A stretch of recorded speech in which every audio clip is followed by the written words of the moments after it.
दरअसल दिन रविवार का हो तो लोग फुल आराम के मूड में होते हैं, लेकिन ना सीएम योगी आराम करते हैं और ना ही उनका बुलडोजर। संडे हो या फिर मंडे, बाबा भी एक्शन में होते हैं और उनका बुलडोजर भी। बरेली में बाबा के बुलडोजर का संडे शो जिसने भी देखा, दांतों तले उंगलियां दबा ली। लगातार दूसरे दिन बरेली में हिंसा की साजिश रचने वाले मौलाना तौकीर रजा के करीबी के ठिकानों पर बुलडोजर गरजा और जमकर गरजा।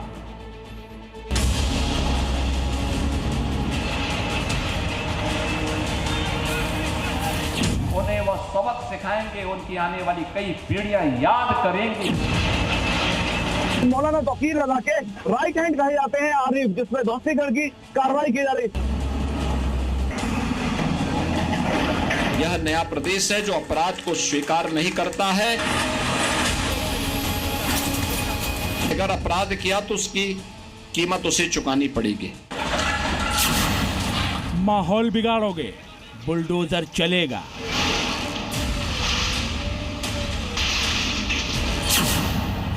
नफरत फैलाओगे, बुलडोजर चलेगा।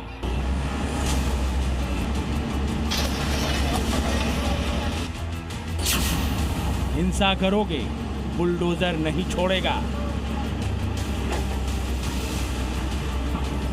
इस आलीशान बिल्डिंग की दीवारों पर पड़ती बुलडोजर के पंजे की हर चोट यही संदेश दे रही है, वो संदेश जो सीएम योगी का है, एकदम लाउड एंड क्लियर। चाचा जान और अब्बा जान के नैया से कहूंगा कि वे सावधान होकर के सुन लें। अगर प्रदेश की भावनाओं को भड़का करके माहौल खराब करोगे तो फिर सख्ती के साथ सरकार निपटना भी जानती है।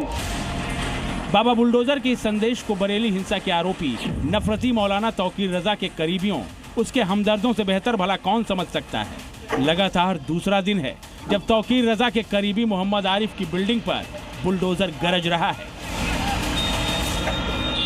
लगातार जो है जेसीबी आरिफ के शोरूम को नेस्तनाबूद करने पर लगी हुई है।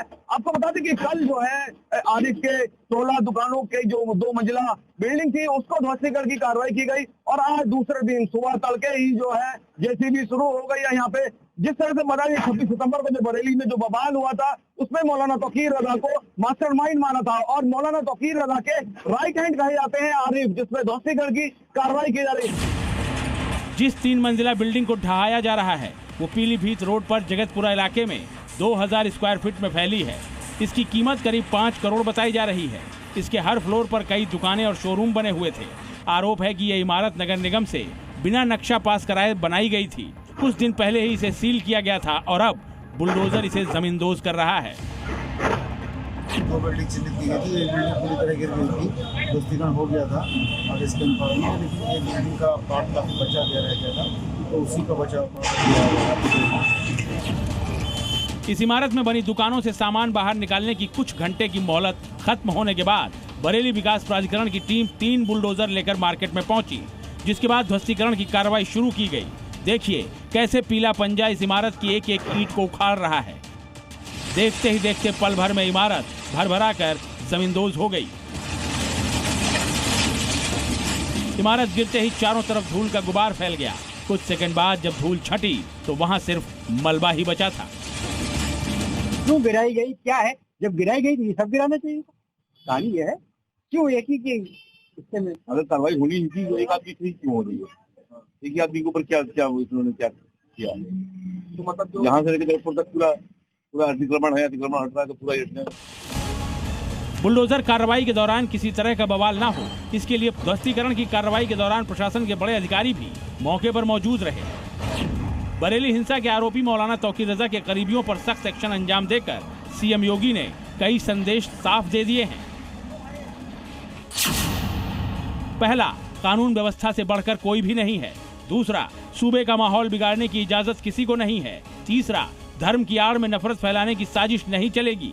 चौथा, नफरती साजिश रचने वालों के सहयोगी भी बख्शे नहीं जाएंगे। ये बाबा बुलडोजर के संदेश है, जिसे कट्टरपंथियों को गांठ बांध लेनी चाहिए, वरना अंजाम क्या होता है उसकी बानगी बरेली में 2 दिन से दिख ही रही है। तौकीर रजा के करीबी आरिफ पर पुलिस प्रशासन की ये कोई पहली कार्रवाई नहीं है। इससे पहले प्राधिकरण उसकी कई संपत्तियों पर शिकंजा कस चुका है। फहम लॉन, स्काईलार्क होटल और फ्लोरा गार्डन बारात घर को बरेली विकास प्राधिकरण अवैध मानते हुए पहले ही सील कर चुका है। इन सभी संपत्तियों को बिना नक्शा पास कराए बड़े पैमाने पर व्यावसायिक निर्माण के लिए तैयार किया गया था। जगतपुर में बनी पूरी मार्केट के बाद अब बाबा के बुलडोजर का अगला ठिकाना आरिफ की ये संपत्तियां भी हो सकती हैं। बरेली से अजय कश्यप के साथ ब्यूरो रिपोर्ट, दी मीडिया।